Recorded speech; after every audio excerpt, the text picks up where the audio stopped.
Hey guys, so I heard you wanted to pass the APUSH, AP. Well, then before I get the cops called on me, I better quit using that creepy voice. Alright, so I've compiled the huge American pageant 11th or whatever version they're trying to sell us now. I've taken the Civil War unit and I've made it into one page of pertinent notes that will probably help you pass the Civil War unit without wanting to blow your brains out. Okay, so I'm going to go over all the main battles that the AP mostly focuses on, as well as go over the main generals and tell you the important stuff that they did and who they shot and what party they had after they got drunk.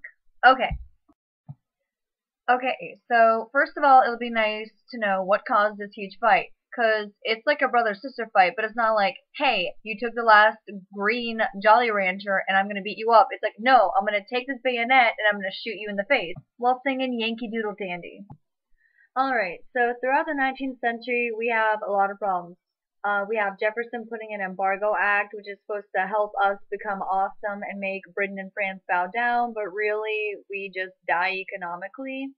And then, we have political parties, even though Washington told us to not have any political parties. And then we have slavery as a big issue. And in 1832, South Carolina comes in, and they're like, we're going to secede just because we want to, because we want slavery. And the North is like, no, and we do what we want because we are states and we have states' rights.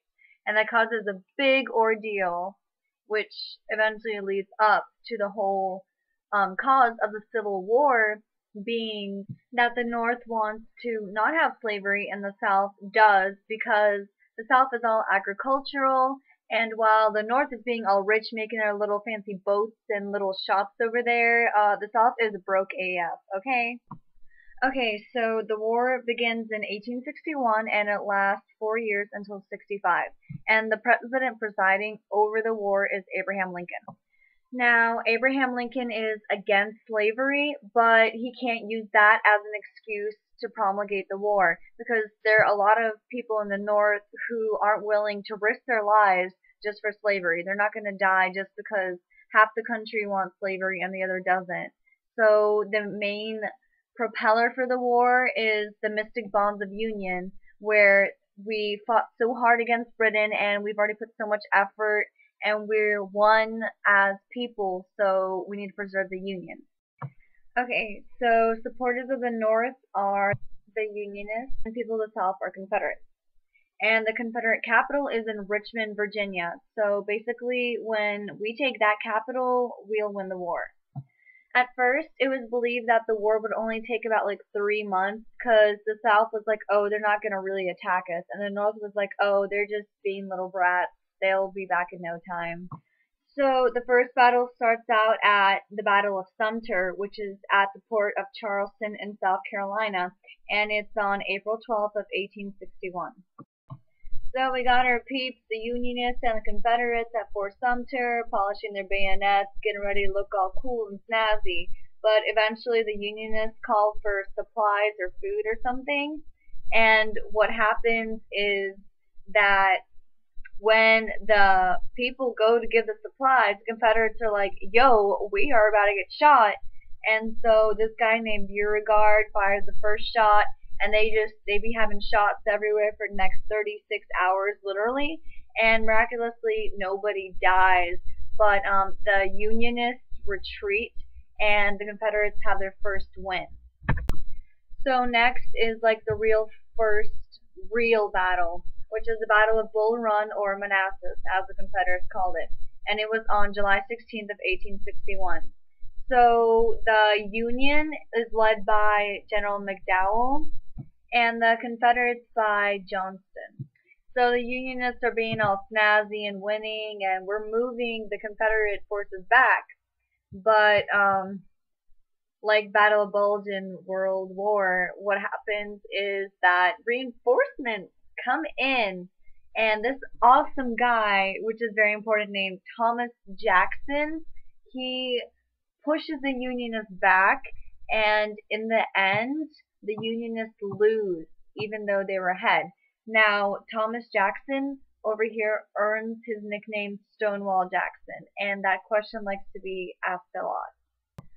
So Lincoln and the Unionists are kind of freaking out over here. I mean, they got beat by the Southern forces who don't have a lot of training at all, who don't have a lot of supplies. A lot of the men are barefooted and have ill ammunition and stuff, and the South is just partying right now, drumming and having picnics apparently. And Lincoln is like, okay, McDowell, you're really lame, you're fired. So the next battle will be the Peninsular Campaign in 1862 between the James and York Rivers, which are around Virginia. So the Union plan was to take their ships and try to slither in there, have an anaconda plan, and take the Richmond capital and win the war. So the general for this battle on the Union side was McClellan, and he's a good general, but he's called like Slowpoke McClellan or something because he always hesitates, and that really cost him this battle because the Union once again is winning the battle and is pushing the Confederates out and almost at Richmond, but then McClellan hesitates and reinforcements come in with Mr. Stonewall Jackson again, and Mr. Lee over here, Robert E. Lee, comes in and he starts like shooting people, and the Peninsular Campaign is spread into the 7 days battle, which at the end the Confederates win once again, and Lincoln is freaking out once again. So this next battle is pretty important. Since McClellan really sucked, Lincoln gets done cursing and hires back McClellan.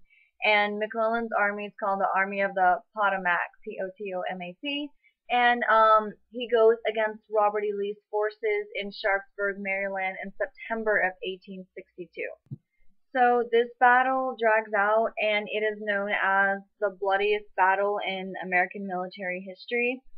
There are about like 3 different retaliations within the fight, but just the main point to know is that the Union suffered 87,000 casualties and the Confederates suffered 45,000 casualties. Keep in mind though that the Confederates do have a smaller army to begin with, so even though there's a huge disparity in the number of deaths, it doesn't exactly mean that the Union lost like a big amount. It's just that they have a bigger army to begin with. So the battle itself turns out to be a draw, but tricky Lincoln over here is like, hey, you Confederate people, you didn't obtain any of your objectives, so since it was a draw, I'm calling this a win for the Unionists because technically we didn't lose. So Lincoln takes his chance to issue his Emancipation Proclamation of 1863, declaring that slaves on the border states will be able to be freed. So the importance of this is that the proclamation makes this not only a Union war to preserve the nation as a whole, but it makes it a moral war. And England and France no longer support slavery during this time. So if England and France were to continue sending ships and ammunition and stuff for the South, they will be supporting slavery, which will be against their ideals, which will begin riots within their own countries. So therefore, this war is now a moral war after Antietam. Okay, so after this, the odds are in the Union's favor. At Chancellorsville of Virginia in 1863, Stonewall Jackson gets shot down accidentally by his own, comrade. So Robert E. Lee is crying in the background, saying how he lost his right-hand man. And then after the Chancellorsville battle, we have the Battle of Gettysburg, which is the second bloodiest war, with 23,000 Union casualties and 28,000 Confederates. And this is where the famous Gettysburg address is given by Lincoln. He's like, we have all of these people dying, and the soil is stained red with blood, and the bodies are rotting, and everything's just going crazy. And then he's just trying to convince people, especially people of the South. He's like, there's no reason to keep fighting for this. We can make a pact and agreements, and we can preserve the Union.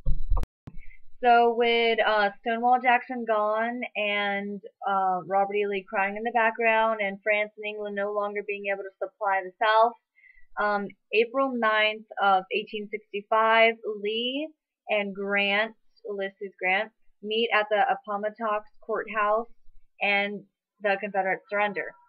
At the courthouse, E. Lee rides up on his horse, Traveler. Lee is ashamed and whatever, and he thinks that he's gonna get like totally wrecked or something. But Grant says Machiavelli's advice, where it's like, do not humiliate your enemy, for it will be their ambition to seek vengeance. And basically, he's like, I just want you to calm down. We fought, we done. Can we like go sit down and have a beer or something? And he commemorates Lee for his hardship and leadership. So, yeah, that's about all the main key points, and yeah. If you have any questions or if I missed anything, just comment and I will definitely get back to you. And this is my first time doing stuff like this, so just tell me how much I was okay or how much I sucked, and yeah. Alright, see ya.